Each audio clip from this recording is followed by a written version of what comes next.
kita Al-Mukarram Kiai Haji Zainal Arifin LCMA yang pada hari ini telah hadir di tengah-tengah kita.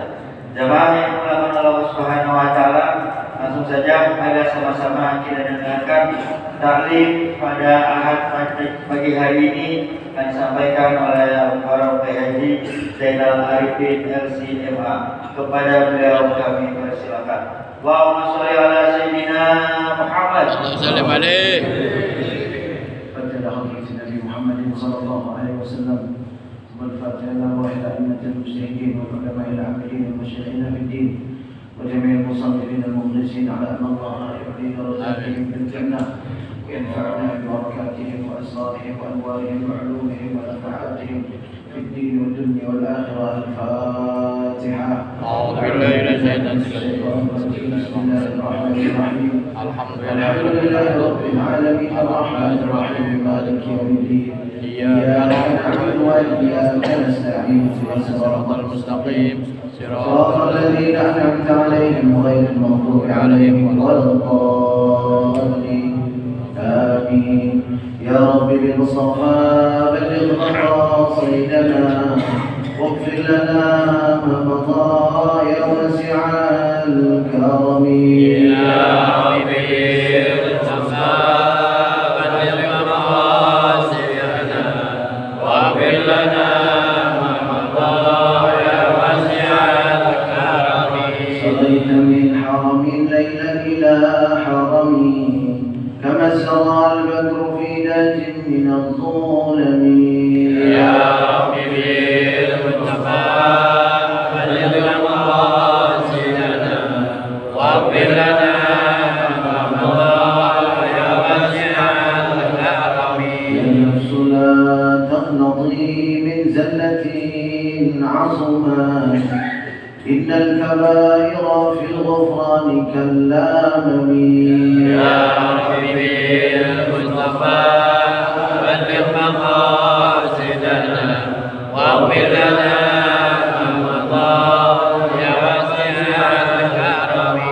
محمد سيد الكونين والثقلين والفريقين من عرب ومن عجم.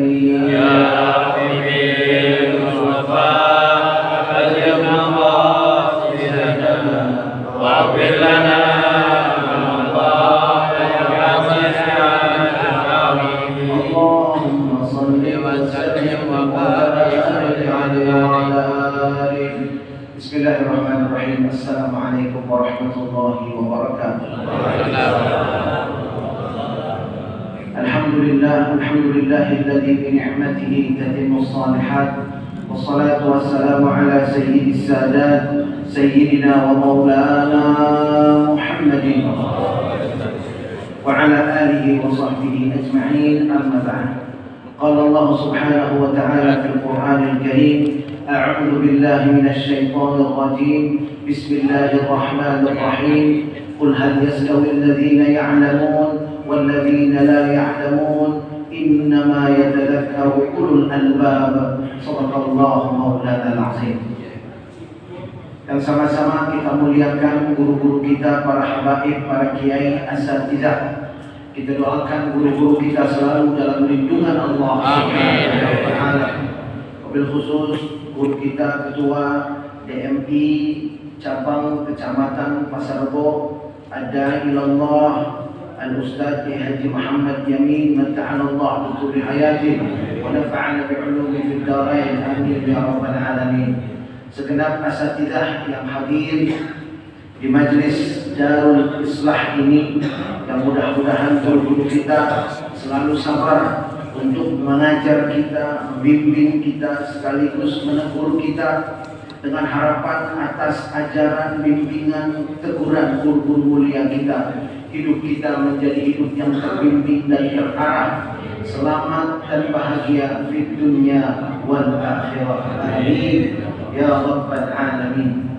Lalu kemudian yang saya hormati Ketua DKM Masjid Nurul Ikhlas Al-Ustaz Haji Kasfani beserta seluruh jajarannya, sekaligus seluruh DKM masjid dan musalla sekecamatan Pasar Rebo yang istiqomah hadir di majelis taklim ini.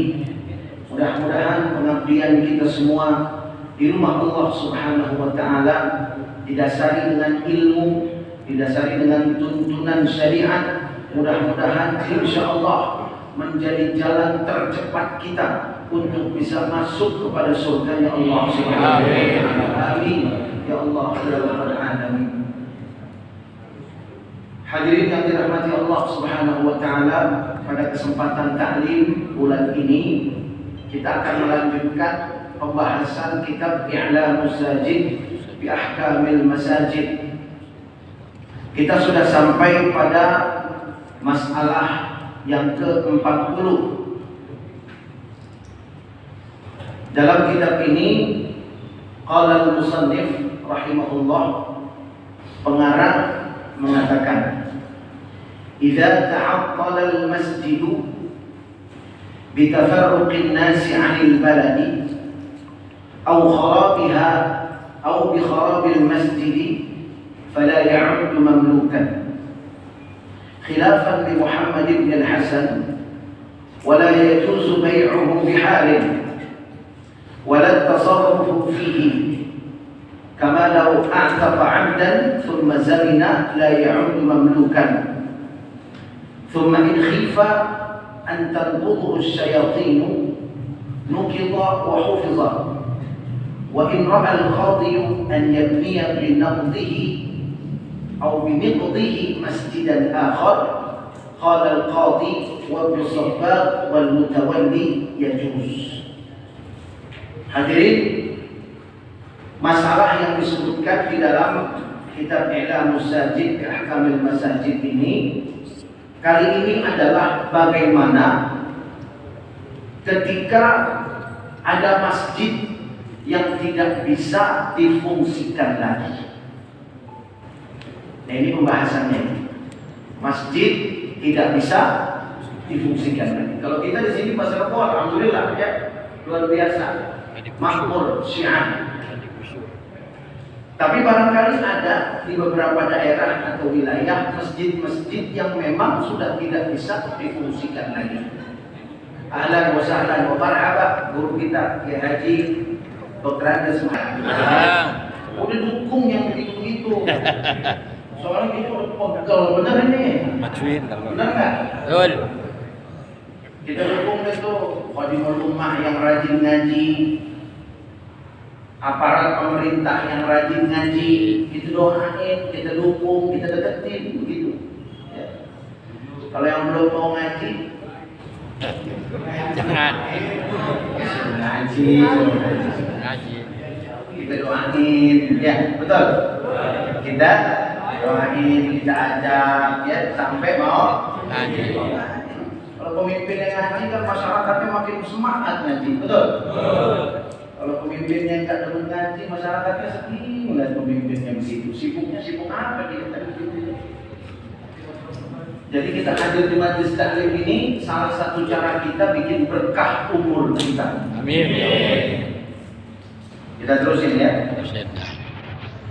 Idza ta'attala al-masjidu bi tafarruqin nasi 'anil baladi aw kharabiha aw bi kharabil masjid fala ya'ud mamlukan.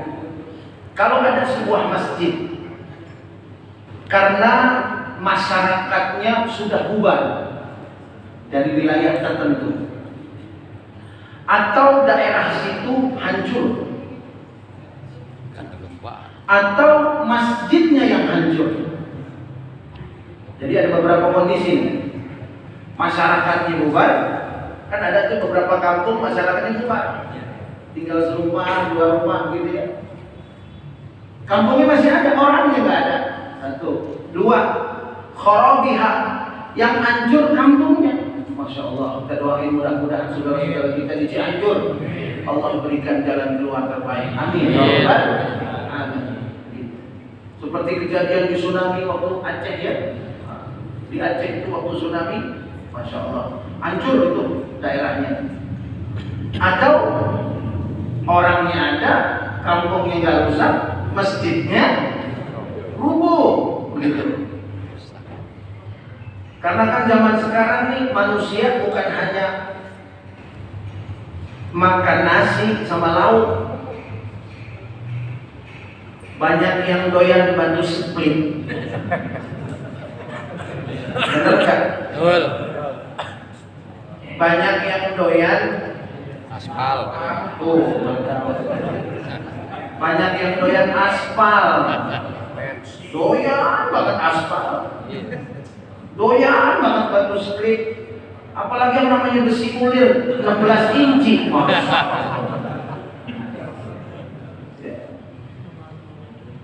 Ini saya salah nggak ngomongnya? Ada nggak orang begitu? Doyan makan begitu? Zaman dulu nggak ada yang sambut makan besi. Zaman kita pada makannya besi. Aspal besi. Sehingga kadang-kadang umpamanya proyeknya bagus, spesifikasi, tapi hasilnya tidak memuaskan. Pas peresmian ambles. Ada proyek begitu. Tapi rasa-rasanya kalau masjid mah nggak ada. Pada takut. Pada takut sih kalau masjid, makanya masjid kokoh-kokoh semuanya. Alhamdulillah. Karena sesuatu dan lain hal masjidnya hancur. Fala ya'udu mamlukan. Dalam kondisi seperti ini, saya sudah sampaikan waktu pertemuan-pertemuan awal bahwa masjid, musalla, bangunannya meskipun tidak ada omongan diwakafin, secara syar'i otomatis hukumnya wakaf. Masih ingat? Masih ya? Makanya ketika hancur, ketika kosong tidak difungsikan, fala ya'udu mamlukan. Enggak berubah status wakafnya, tetap wakaf. Maksudnya nggak balik ke orang yang mewakafin lagi. Udah saya punyain lagi aja dah. Kalau masjidnya emang udah nggak dipakai, udah sekarang saya ambil lagi, saya batalin wakafnya. Bisa apa enggak gitu? Nggak bisa. Fala ya'udu mamlukan. Ini poin pertama. Tapi ada ulama juga, diantaranya Muhammad bin Hasan mengatakan balik lagi. Memang ada. Kalau di luar mazhab Imam Syafi'i memang bilang wakaf itu bisa dibatasi waktunya, begitu. Tapi kalau Imam Syafi'i enggak, lazim wa mu'abbad. Enggak bisa dibatasi waktunya. Wala yajuzu bai'uhu bihalin, karena tidak berubah status wakaf, maka hukum yang kedua adalah tidak boleh dijual. Umpamanya ada masjid enggak berfungsi, terus dijual, masya Allah, kedengarannya enak nggak Pak? Jual, Pindahin. kalau jual kubah masih boleh ya, banyak orang jualan kubah. Ini jual masjid. Nah, makanya di sini ditegaskan, meskipun masjid itu tidak berfungsi, la yajuzu bai'uhu bihalin, tidak boleh dijual. Karena statusnya nggak berubah, ya. Dari wakaf menjadi kembali milik seseorang, mamluk. Walat tasarrufu fihi, dan juga nggak boleh umpamanya masjid itu disumbangin gitu. Tetap dia pokoknya di situ. Nggak berubah statusnya wakaf, begitu. Kama law antaqa 'abdan thumma zamina la ya'udu mamlukan. Ini dikiaskan kepada budak, waktu muda dimerdekain, waktu tua tetap merdeka, kan begitu. Nggak bisa diakuin pas tua jadi budak lagi. Analoginya begitu. Tsumma in khifa an tanqudhu syayatin. Kalau seandainya, nah ini kan masjid udah nggak berfungsi nih. Seandainya takut tanqudhu syayatin, dihancurin sama setan-setan. Dalam kitab I'lam Musajid dikatakan maksud dari setan ini al-lusus, maling. Jadi setan kepala hitam. Setan kepala hitam. Makanya saya sering bilang kalau ada Pak RT, Pak RW, Pak Lurah, Pak Camat, Gubernur, daerah aman kalau aman dari dua. Satu, aman dari maling. Dua, aman dari setan. Baru tuh daerah betul-betul aman. Maksudnya aman dari setan, bukannya setan pergi dari situ, bukan. Maksudnya nggak ada maksiat. Itu baru lingkungan aman tuh.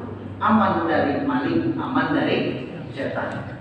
Nah ini masjid yang nggak difungsikan, khawatir bakal roboh karena digarong sama maling-maling. Kalau begini kondisinya gimana? Bapak ada masjid, ya, kemudian udah nggak difungsikan tahunan begitu, tiba-tiba mimbarnya hilang, ya kan? Terus tiba-tiba AC-nya hilang, kan begitu? Kotak amalnya hilang pada kosong, atu hilang, granitnya pada copot, dicopotin bukan pada copot. Kalau copot mah alami, ini dicopotin begitu. Nah bagaimana ini? Begitu melihat, waduh, masya Allah, ini masjid lama-lama rusak kalau begini caranya ini. Bagaimana hukumnya? Nah ini hukum berikutnya, nukito, dihancurkan. Jadi boleh nggak ngancurin masjid? Boleh nggak Pak? Kalau nggak ada alasan, haram. Tapi kalau kondisinya seperti tadi, nukito, dihancurin. Wahufizoh, dijaga tuh ininya, apa namanya? Kalau habis ngebongkar apa namanya tuh? Puing-puingnya disimpan. Nanti di puing-puingnya dikemanain? Boleh nggak dijual terus dibeliin mobil misalkan? Nanti kita lihat hukumnya. Mudah-mudahan boleh. Kan pengennya begitu. Benar nggak? Wa in ra'al qadhi, kalau seandainya hakim, nah jadi hakim ini berperan dalam tempat-tempat masjid yang tidak difungsikan. Kalau bingung ke hakim, an yabniya binaqdihi masjidan akhar, dibangun di bawah puing-puingnya masjidan akhar, masjid yang lain.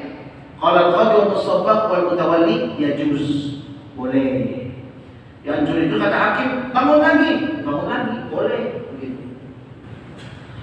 Tapi waqala al-mutawalli, seorang ulama yang bernama al-mutawalli, al-aula, yang lebih afdal. Nah ini hadirin, ini yang lebih afdal.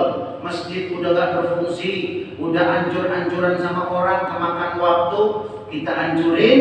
Al-afdalnya bagaimana?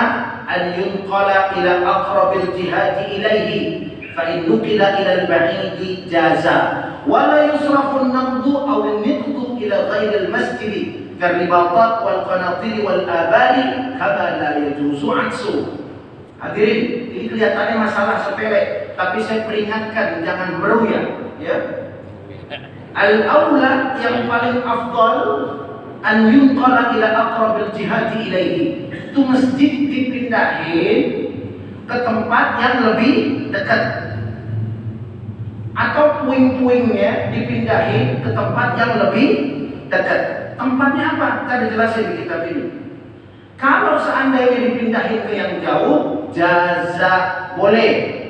Tapi diprioritaskan yang dekat dulu. Yang dekat nggak bisa, baru yang jauh. Kemudian ada catatan penting. Ini puing-puing tidak boleh. Tidak boleh digunakan selain masjid yang lain. Karibatot seperti pesantren-pesantren, ya. Wal qanatir, qanatir itu adalah, qanatir itu jisrun, apa namanya, jembatan. Tapi qanatir ini bukan jisrun biasa, makanya disebut qanatir. Qanatir itu jembatan yang setengah lingkaran begitu Pak. Tahu Pak ya? Yang melengkung jembatannya. Biasanya ada di taman gitu ya. Nah, tapi ada juga jalan-jalan kan yang melengkung jembatannya. Nah ini namanya qanatir namanya. Nggak pakai ya, qanatir beda lagi. Ini qanatir. Ya. Itu namanya jembatan-jembatan yang bentuknya setengah lingkaran. Maksudnya nggak boleh dikirim ke pesantren, nggak boleh dikirim ke jembatan, wal abar, nggak boleh juga dikirim ke sumur-sumur buat bikin sumur tempat pemandian. Kamala yajuzu aksuhu. Begitu juga puing-puing pesantren, puing-puing qanatir, puing-puing abar juga nggak boleh dikasih ke masjid. namanya puing ya. Jangan puing gitu. Li'anna al-waqfa lazim, karena yang namanya wakaf itu lazim. Lazim itu mengikat. Wa qad da'at ad-daruratu ila tabdil al-mahalli dun al-jihati. Ada alasan mendesak yang membolehkan wakaf masjid dipindahkan tempatnya tanpa merubah statusnya. Sampai sini jelas? Nah. Supaya lebih jelas, hadirin, saya kebetulan ngalamin sendiri ini. Ngalamin. Waktu itu saya diajak survei oleh suatu keluarga ke daerah Cariu. Tahu Cariu Pak ya? Bogor. Dari sini kira-kira 3 jam. Cariu itu dalam banget. Dia punya tanah di situ 7 hektar. Dulu sama ayahnya dibikin tempat outbound. Outbound ya. Outbound yang orang pada gelepakan gitu. Udah gelantungan, gelepakan, outbound itu namanya. Begitu pandemi, bangkrut. Di situ ada masjidnya, namanya Al-Ikhlas. Namanya Al-Ikhlas. Luasnya 9 kali 11,5. Saya diajak survei. Oh ya, ini ayah kami membangun masjid di sini Al-Ikhlas. Tadinya buat outbound, kemudian berkembang. Ayah saya pengen Jumatan. Akhirnya ayah saya membiayai Jumatan, semua dibiayai sama ayah saya. Sekarang bangkrut. Terus kenapa nggak ada Jumatan? Di sini udah ada 2 masjid, masyarakatnya sepi katanya. Masyarakatnya sepi. Dua-duanya udah Jumatan, kalau ngadain lagi, ini dua-duanya kagak cukup, yang ketiga juga nggak cukup, gitu. Kurang dari 40 masyarakatnya. Emang saya lihat memang kalau siang sih indah ya. Nah kalau malam ini nih, serem banget ini. Keluarganya itu bilang kami kalau nginep di sini salah satu harus bawa pistol katanya, gitu. Gimana jalan keluarnya? Saya bilang begini, masih bisa nggak diusahain? Kalau masih bisa diusahain, usahain dulu sampai semaksimal mungkin. Udah mentok, telepon saya lagi. Udah tuh, saya pulang. Lama gitu, nelpon lagi. Baru kemarin nelpon lagi. Bilang sama saya, oh iya, kenapa? Kita udah ketangan. Semua upaya udah kita lakukan. Nggak ada yang mau mengelola masjid itu. Dan bangunannya sekarang udah hampir rubuh. Waktu saya ke situ memang plafon-plafonnya udah pada mau jatuh. WC-nya udah hancur lah. Baik, kalau udah begitu, nah kesini saya yang merujuknya. Kalau memang udah nggak sanggup, ini masjid pindahin, saya bilang. Pindahin. Di sini kan enggak, pindahin udah nggak bisa difungsi, pindahin. Nanti masjid yang ini hancurin, gitu. Cuman pas ngancurinnya, ya, undang tokoh masyarakat, kasih pengertian bahwa ini sudah dipindahin, biar nggak ada pesan ngancurin masjid, kan sensitif. Zaman sekarang kan begitu di medsos, dipoto kalau benci dimanfaatin, kan begitu ya. Nah, yang salah disalahin, yang benar disalahin, apalagi salah. Kan orang kalau udah benci begitu, wa ainul mu'iba la tawa illa aiba. Nah, hadirin sekalian, lalu kemudian saya pilih, saya tanya sama dia, ini mau dipindahin kemana? Kita belum tahu tanahnya. Nah, udah, saya kasih tanah. Sekarang saya lagi bebasin tanah buat pesantren putri, saya bilang. Mau nggak dibangun di situ? Oh iya mau. Nah, makanya sekarang ini mau dibangun masjidnya di Sukabumi. Nah, ini kalau nggak belajar kitab ini bingung nggak kira-kira Pak? Bingung sih enggak, kalau berani begitu ya pakai meruyak. Oh, menurut saya jual aja masjidnya begitu. Kalau meruyak begitu, betul? Makanya DRI Kecamatan Pasar Rebo ini anti meruyak ya. Menurut saya ikut aturan syariat. Oh, berarti nggak boleh dijual. Kalau mau dihancurin, ya. Nanti puing-puingnya sumbang ke masjid yang lain. Puing-puingnya sumbang ke musola yang lain. Bangun di tempat yang lain. Namanya boleh nggak sama? Tergantung. Kalau bapaknya ngasih nama masjidnya Al-Ikhlas, ya namanya sama Al-Ikhlas juga, jangan diganti. Luasnya boleh nggak sama? Nah kalau luasnya tergantung kemampuannya tuh. Yang penting statusnya sama. Wakaf tetap wakaf. Bapaknya bangun 9 kali 11, anaknya nggak mampu, nggak punya duit, udah bangunin berapanya mampunya. Yang penting masjidnya al-ikhlas, wakafnya atas nama al-marhum. Bismillah.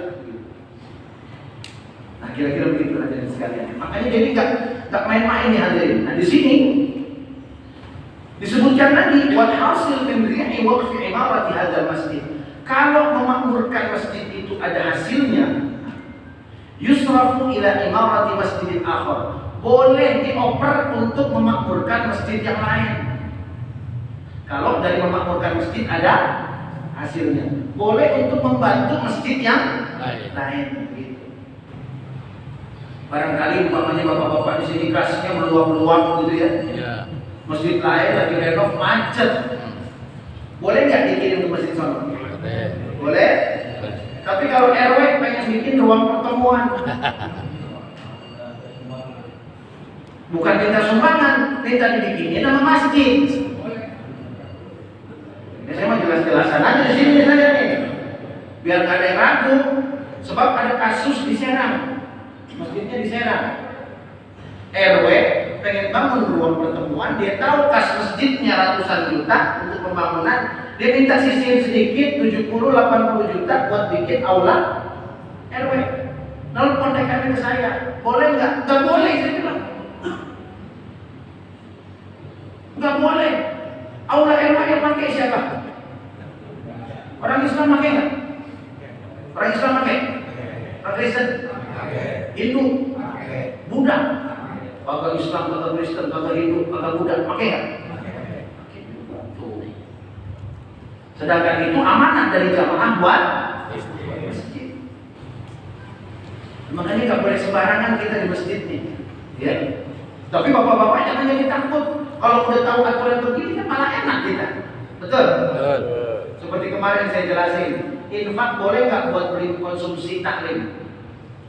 Boleh nggak? Tergantung. Jangan main boleh aja, meruyak lagi. Infak itu ada dua macam, masih ingat? Satu infak mutlak ghairu muqayyad, dua infak muqayyad. Infak mutlak ghairu muqayyad, infak yang disampaikan jamaah tanpa niat khusus. Contohnya kotak Jumat, ada niatnya nggak tuh? Umum kan? Umum. Ini umum begitu. Kita nggak tahu niat jamaah apa masing-masing. Pokoknya itu infak berarti infak mutlak ghairu muqayyad. Ada juga infak yang saya mau infak buat pembangunan masjid, buat anak yatim tuh. Jenis infak ada dua. Kalau infak mutlak yang penting buat kemaslahatan masjid, boleh nggak? Boleh. Asal diatur sesuai kemaslahatan. Makanya jangan ragu-ragu. Masa ada acara ngaji, air acan kagak keluar. Air mesti keluar, apalagi bisa dikasih kebuli habis makan, habis ngaji kan begitu. Ya minimal nasi uduk, minimal lagi apa? Pastel. Pastel kagak bisa bakwan. Bakwan kagak bisa apa? Kacang rebus. Itu diambil dari infak ghairu muqayyad. Boleh nggak?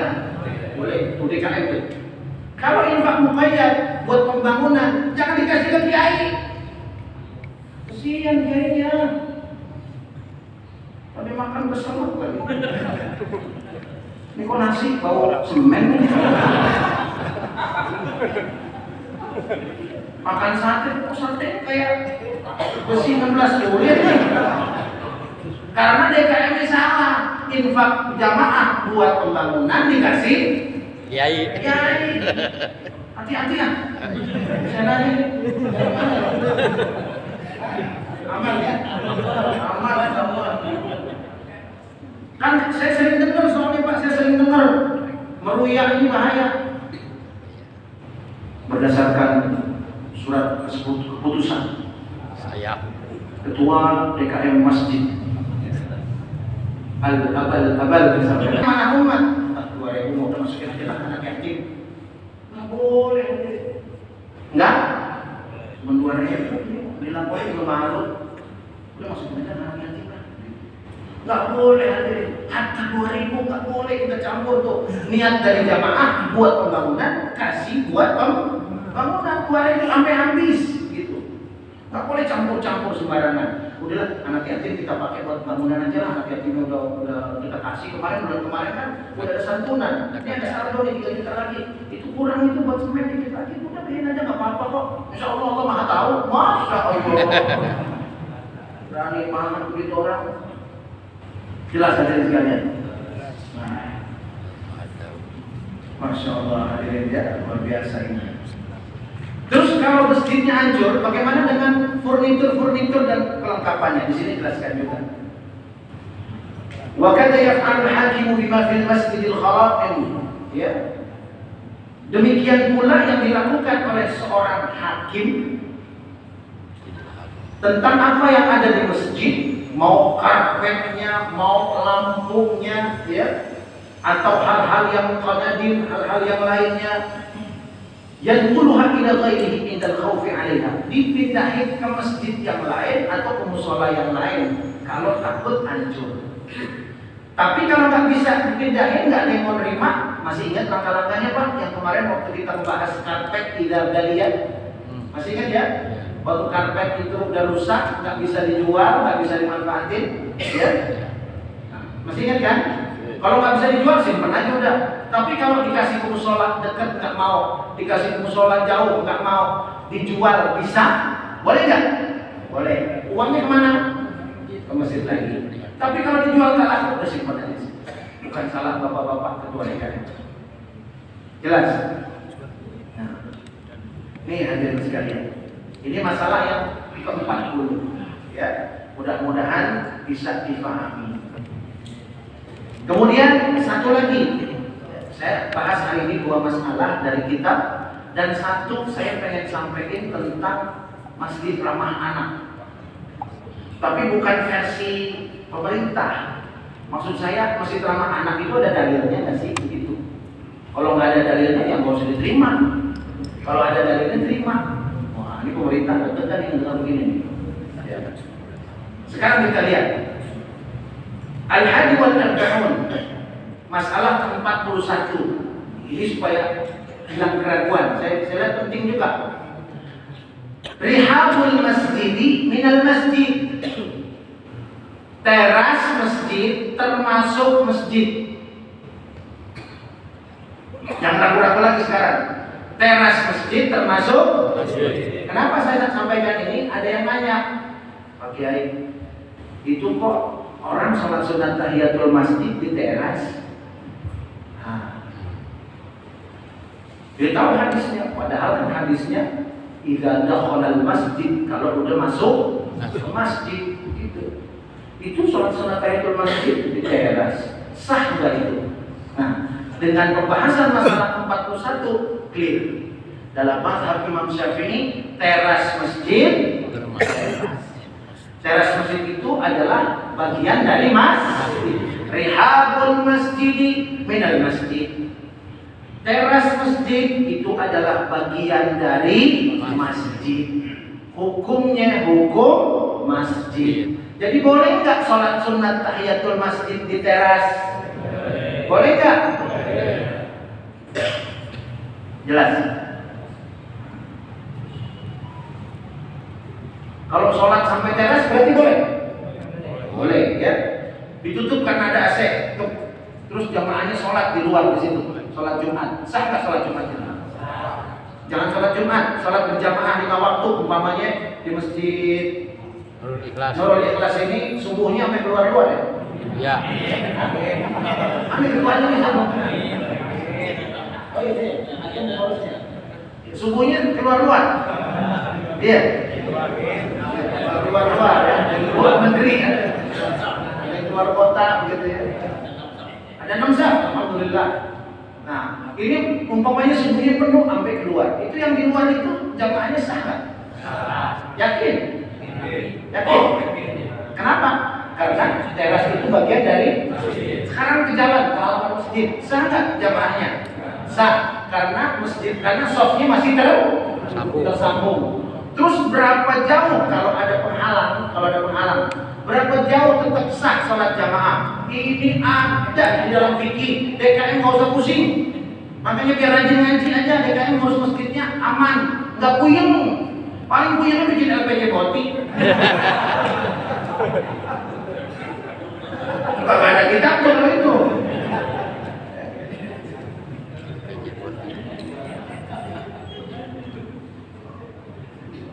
Jadi DKM kalau rajin ngaji begini, plong pikirannya, ya kan? Kalau nggak tahu jangan sendiri, jangan sendiri. Saya bilang yang ngurus masjid Allah diurus urusannya oleh Allah. Yang ngurus masjid Allah sesuai syariat, insya Allah itu jadi jalan tercepat kita masuk surga. Kan begitu, ya? Hadirin sekalian. Jadi kalau ada masalah begitu, cari di kitab fikih. Ternyata ada dalam mazhab Imam Syafi'i. Nggak jauh-jauh kita Fathul Qarib umpamanya. Kita Fathul Qarib. Di situ dijelasin masih sah berjamaah kalau jaraknya itu masih 300 hasta. 300 hasta. Terpisah safnya itu 300 hasta masih sah. 300 hasta berapa meter? Gampangnya bagi 2 aja. Bagi 2. Berarti 300 meter bagi 2 berapa? 150 meter. Umpama ini ada soft berjamaah di sini. Di sono nggak ada. Terus 150 meter ada. Apa namanya? Ada soft lagi. Jaraknya 150. Jauh nggak? Jauh. Kenapa 150? Karena di tengahnya ada kali. Tengah ada kali umpamanya ini. Sholat di sono di belakang soft. Nah, sah nggak itu yang sholat di sono? Dalam mazhab Imam Syafi'i maksimal 300 hasta. Kalau lebih 300 hasta nggak sah jamaahnya. Ya, cuma syaratnya apa? Di samping jarak maksimumnya 300 hasta, yang keduanya bisa melihat gerakan imam atau makmum yang paling belakang. Jadi nggak ada tembok tinggi begitu. Kalau ada tembok tinggi ya nggak sah, nggak kelihatan. Betul? Itu maksimal begitu tuh. Ya, tapi kalau nggak ada yang menghalang segini, umpamanya taruh temboknya segini, masih bisa lihat gerakan soft yang paling belakang, walaupun jaraknya itu terjeda sampai 150 meter, tetap sah sholat jamaahnya. Nah makanya ini memberi kemudahan kalau kita ngadain sholat Idul Fitri. Terus ada yang nanya ke saya, kalau umroh di Mekah, umrohnya paket hemat, hotelnya kalau paket hemat jarak berapa? 500 meter, alhamdulillah. Kan begitu? 700 meter, beda sama yang paket eksekutif, baru 2 langkah nyampe, kan begitu? Ya. Ada juga yang paket hemat karena pengen dapat pahala langkahnya banyak, ambil paket hemat di samping duitnya kurang. Tapi nggak apa-apa, begitu dia mau sholat zuhur, tahu-tahu udah takbir tuh imam, jalan ditutup, kan begitu. Akhirnya pada bikin saf di jalan, pernah lihat nggak? Iya. Di Mekah pernah lihat? Iya. Akhirnya bikin saf di jalan. Nah itu. Kalau jaraknya itu 150 meter, maka kata Imam Syafi'i itu tetap sah. Nah, saya kira ini yang ingin saya sampaikan dari masalah kitab I'lamus Sajid Ahkamil Masajid. Sekarang saya mau lanjutin sedikit ya. Jadi saya kumpulin hadis-hadis supaya para DKM sekalian punya gambaran bagaimana sih Masjid Rasul kaitannya dengan anak begitu. Yang ingin saya sampaikan, dari dulu masjid itu sebenarnya ramah anak. Cuman DKM-nya aja galak-galak. Kalau enggak jamaahnya, kan begitu. Kan enggak semua DKM galak, betul ya? Tapi ada nggak DKM yang galak? Ada. Jamaah juga nggak semua yang galak, kan betul? Tapi ada nggak jamaah yang galak? Ada. Sama anak kayaknya bengis banget gitu ya. Bengis. Ya. Jadi sebenarnya bukan masjidnya. Masalahnya bukan di masjid. Masjid mah dari dulu ramah anak. Yang nggak ramah tuh orangnya begitu. Nah cuma apa salah kalau nonton anak berisik? Kalau khutbah Pak, ada beberapa masjid. Masjidnya itu yang terakhir Jumat kemarin saya khutbah di masjid sebelahnya SD. Suara saya kagak kedengaran, Yang kadang-kadang suara bocah itu pasukan bodrek. Pada berisik banget. Akhirnya saya sampaikan di khotbah kalau kedengaran. Akhirnya bagian kedua saya langsung bilang, kepala sekolahnya, guru-gurunya bertanggung jawab di hadapan Allah kalau anak didiknya ke masjid berisiknya seperti ini. Baru pada dia. Terus saya lihat gurunya pada beringsatan tuh. Yang ibu-ibu pada begitu. Ya. Guru laki-laki, kemana aja? Dia bilang mestinya dari dulu begini. Kan begitu. Soalnya suaranya ada lagi masjid saya khutbah, suara anak-anak lebih kencang. Kenapa? Karena katanya di situ ada Jumat berkah. Ada yang ngalamin nggak nih? Nah, jadi ada anak-anak, gitu ya. Itu di atas, ditaruh di atas ini. Gak ada yang nungguin. Itu ditengkak di atas. Anak-anak semua, gak ada yang ngawasin, betul? Ada yang loncat, ada yang mungkin balik segala macam ya. Anak-anak kan nggak salah. Emang begitu dia kalau ngumpul. Bapak-bapak aja kalau ngumpul sama teman yang canda. Benar nggak? Apalagi anak-anak. Makanya jangan diomelin anak-anaknya. Sekali dia, lagian kalau saya nih yang mulai anak-anak lu, kayaknya buang-buang energi begitu. Yang harus dimusyawarahkan bagaimana cara mengantisipasinya. Setuju? Setuju. Itu. Ya. Ya sekarang saya ingin sampaikan beberapa hadis tentang bagaimana sih anak-anak di zaman Nabi. Sebetulnya ada 9, tapi saya nggak sampaikan semua. Yang pertama adalah an Shaddad radhiyallahu anhu qala. Diriwayatkan dari Shaddad radhiyallahu anhu, kharaja alaina Rasulullah sallallahu alaihi wasallam fi ihda salatay al-'ashi, adh-dhuhr aw al-'ashr. Wa huwa hamilu Hasanan aw Husainan. Suatu hari Rasulullah keluar. Ya, salah satu salatnya apa salat zuhur atau salat asar. Beliau menggendong Hasan dan Husain. فتقدم النبي صلى الله عليه وسلم فوضعه عند قدمه ثم كبر للصلاة. Nabi gendong Hasan Husain. Gendong Hasan Husain. Kemudian masuk ke tempat sholat, ke arah tempat sholat ke imam. Ditaruh Hasan Husain. Ya, inda qadami kakinya. Thumma kabbara lis-shalah. Kemudian Rasulullah Allahu Akbar. Hasan Husain di mana? Di mana Hasan Husain? Di kakinya Nabi lagi tadi imam. Berarti ada nggak anak-anak di masjid di zaman Nabi? Ada? Ada. Cucu. Ada. Ya. Kemudian fasajada sajdatan atala. Begitu sujud lama apa sujudnya. Nah, cuma ini ada yang antik nih. Ya mungkin hukumnya belum turun semua. Farafa'tu ra'si min bainin nas. Syaddad saking lamanya sujud, dia angkat palanya dulu.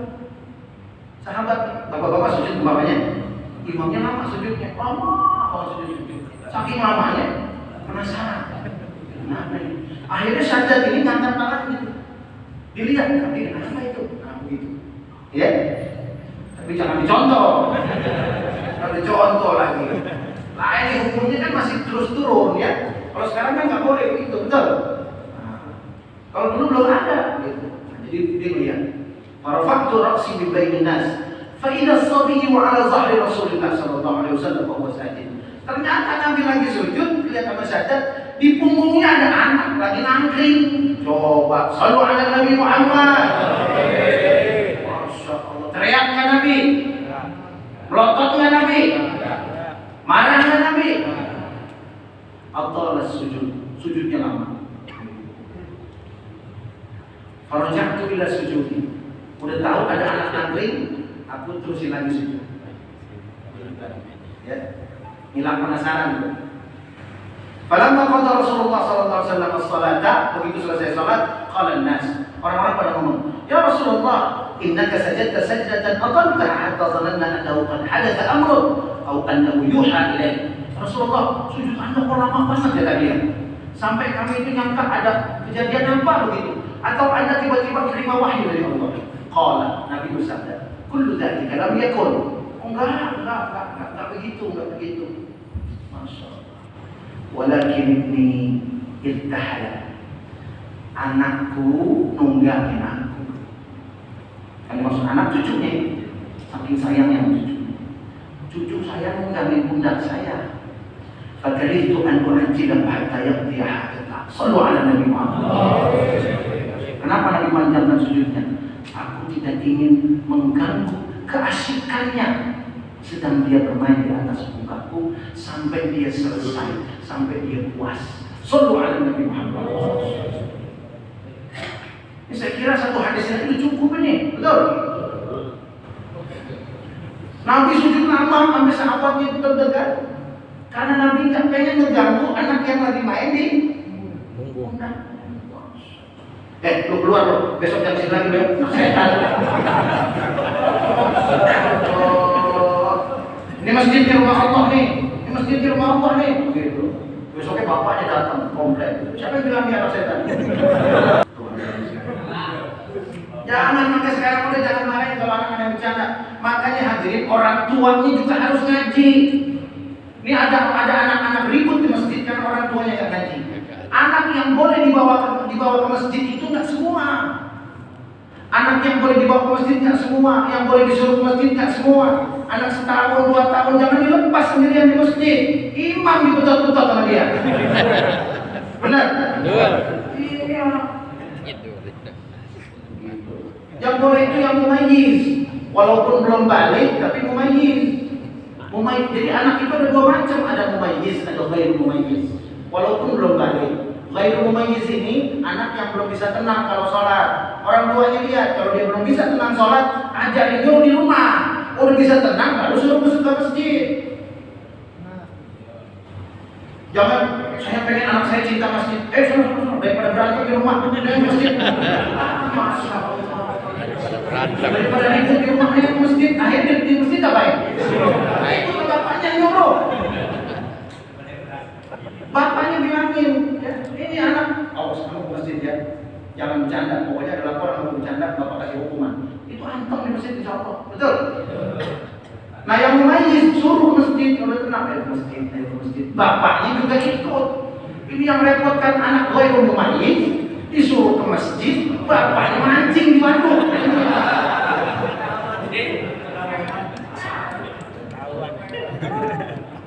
Sallallahu alaihi wasallam.